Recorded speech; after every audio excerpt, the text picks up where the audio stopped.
Hey everybody, welcome to my channel. Today is April 9th, 2024, and here is the next update to the pepper series. This year I am so behind. So guys, if you're behind just like me, don't feel so bad because I haven't gotten around to doing much work in the garden, like starting peppers. But I tried to start some peppers last month. But because the weather was so warm, I thought I could do it outside. And then, you know, in Texas, the weather is just ridiculous. Cold, hot, cold, hot. And after a month, the plants just did not sprout. Or they did sprout and they just got damaged. And so I freaked out and I went inside and I dropped a bunch of seeds. And that is what became of them. So these are my lemon starbursts. So I will be having a ton of these to grow outside pretty soon. So yeah, they're all clumped together, so I have to divide them when I move them outside. This is a little Lingria that I planted for fun in a tiny container, and it's about to have some fruit already. And then there's some more lemon starbursts that I started right there recently, and then I have some also in my tent for the Khang white tie. But let's go outside and I will show you what I have going on. Thank goodness I have some plants that I overwintered. Okay, so here are some seedlings that I attempted to start outside, and it was a big mistake, guys. Don't start your seed outside in Texas. And the reason for that is because it gets hot one day and it gets cold one day, and what happens is the plant will sprout, and then the cool temperature becomes really hot. You see that? And it will heat up the top of the soil, and when it heats up the top of the soil, it'll kind of like burn the tip of the plant, and then it'll cause this is what happened. So it's good to just start it inside this time of the year. That way you secure a lot of your seedlings will come up and looking healthy. And these are the ones that happen to be alive, but you know, there you go. There's a few of these with the same problem. You see? Let me pull it up and show you. You see that? It wilted right there because it got hot and then it got cold, and so the top of the soil gets really hot and it'll burn you know, the stem of the plants. And so all of these here had seedlings came up, and then that happened and they all died. And so these are the ones that are tough, so they happen to live, but the rest were gone. So that was the mistake of me being so lazy. So start your seed inside. It's probably best, or use some kind of soil that can keep moisture in. That way it doesn't happen like I did here. I just use any garden soil. That was my mistake.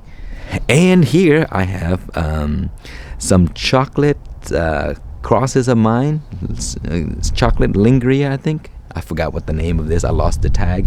But a lot of the pods dropped, like these here.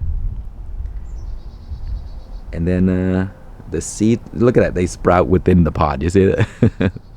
So yeah, these are all the seedlings for those. They are a tie cross, so I will probably move a few of these into some raised beds and then let them grow. But I got a ton of those. And here are some overwinter plants that I took inside. This was only a stump. You see, just like a little stump right there, and now it grew back into this nice looking plant. And thank goodness I overwinter.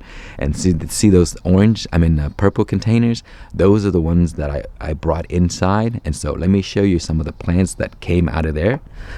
First we'll go to these. These are the ones that I started for a project, and so they look pretty good because I grew them inside and they got pretty big before I moved them out. Same with this here.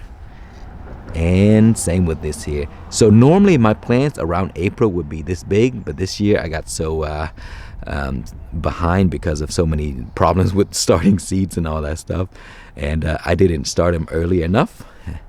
So good thing again is my overwinter plants are doing really well. So here I have overwinter plants, and you see I will be harvesting these vegetable out of the way, and then those will grow much better.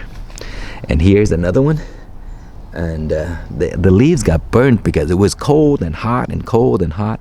And see, these are the burnt leaves, but that's okay. I'll just pull those off and let the new shoots grow.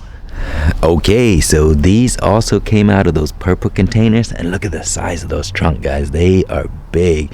So these were really large plants from last year. I cut them down, brought them inside, and now they're back out looking very, very happy. So even though I have a pretty late start, I still have these plants that are perfectly, you know, in good time, and they're pretty big.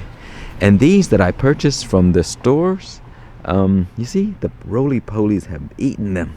See, the leaves are all cut up and chewed up, so that one's not looking very good. And same with this one here, it's not looking good. I would be cutting the vegetables so they'll get more space soon. And this one here as well, not looking very good, but they will be fine pretty soon. And I have my Reaper that I tried to overwinter. I don't know if they're gonna live or not. It doesn't look very good, but we'll see. And then the Khang white tie, that one's looking good. But so far that's all I have. Pretty late, and the season is not starting too great. But I would be adding some plants from the inside, bring them out here, so we'll see. I think my season's pretty long, so I'm still in good shape. Thank you so much for watching. Please like, comment, and subscribe.